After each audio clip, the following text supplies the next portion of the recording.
42,000 people die of unsafe drinking water and unhygienic living conditions. Communities located near high-traffic roads expose their public to a greater risk of cancer or decreased lung function due to higher levels of air pollution.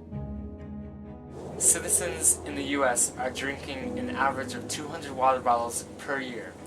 17 million barrels of oil are being used to manufacture these water bottles, and even 86% of these water bottles aren't even being recycled. Air pollution is an upcoming threat to the United States. It affects everyday people across the nation. If we do not give air pollution enough attention now, it can grow exponentially. From these facts, we believe that progress on the protection of air, health, water, and fossil fuels through legislative support can increase the sustainability of natural resources and life. The reason why things aren't being done now is because Congress is attempting to delay legislation that will protect air, health, water, and fossil fuels without legislative support.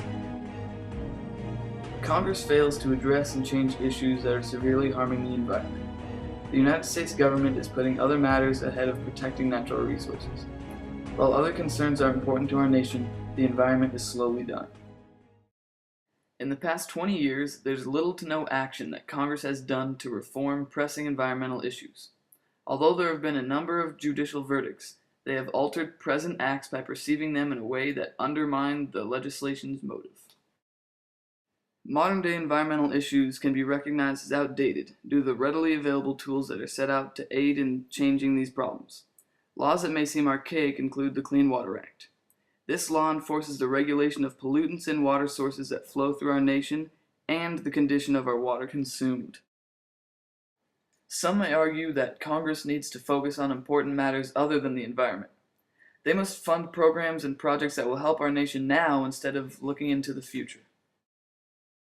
However, if Congress focuses on passing laws that address issues concerning the environment now, it would allow our nation's natural resources to be preserved and more abundant in the future. Congress is not making the effort to protect natural sources in our nation. Groups such as the Natural Resource Defense Council, also known as the NRDC, who serve to defend wildlife and establish an environment of healthy living, are not receiving the funding they need to be successful in the task they set out for. House Republican leaders push anti-environmental budget riders that negate federal spending towards associations that push for environmental progress. Anti-environmental riders attempt to delay the protection of air, water, and health by accruing irrelevant financial placement. If they achieve their goals, generations of environmental advancements would be lost. By equally distributing the tax money that government receives towards nonprofit organizations such as the NRDC, the United States citizens will be looking at a brighter and cleaner future. Congress needs to take environmental issues into account and increase the financial backing these groups need. Protection of the environment is becoming less of an issue in today's society. The main reason is because the public does not know how important it is to protect the environment and how to be effective with their use of natural resources. I think they need to know in general sort of the magnitude of it and what the health effects are or what the consequences of it are to them as individuals and to us as an economy. The public needs to be educated on this important issue so they can help contribute and make the environment better. They need to know the right ethics on the most efficient way to use machinery and the way to pollute the environment the least. It should be put on politicians and news media for not making it a priority to get that information out to individuals in the public as well.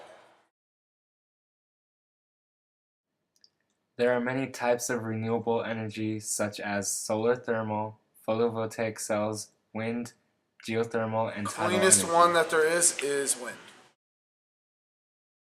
Wind turbines are becoming cheaper due to mass production and technological advances, and once running, there are little to no maintenance. Everything's using batteries, everything's going to be backed up with batteries. Batteries are still really dirty. Metals found in batteries can be burned and they end up polluting the air. When put into landfills, they expose our ecosystem to harmful and heavy metals. A non-renewable source that's still viable, that still should be the answer, is actually nuclear fission. Nuclear fission is a reliable source of cheap energy that is known to be more environmentally friendly than other resources of energy. We have not actually built a nuclear power plant in 50-some years. So we're talking about 60-year-old technology. The new types of technology, the new ones out there are a lot better, a lot more efficient, no waste or minimal waste.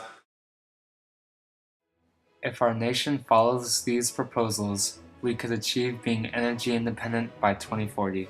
Page, here's the consumption versus production graph, Mr. Szyminski, that you were just talking about. In the period from around 1980 to now, energy demand was actually rising fairly sharply, but production was fairly flat. Now we've almost reversed those trends. Energy demand is still going up, but not at the high rate that it was in the historic period. But now production is rising at a fairly significant gain. So we've actually, over the last few years, have seen an inflection point in this data. If Congress manages to amend their approach on legislation, funding, and public education by enforcing the protection of air, health, water, and fossil fuels, environmental progress can be made and natural resources will be preserved for our nation's future.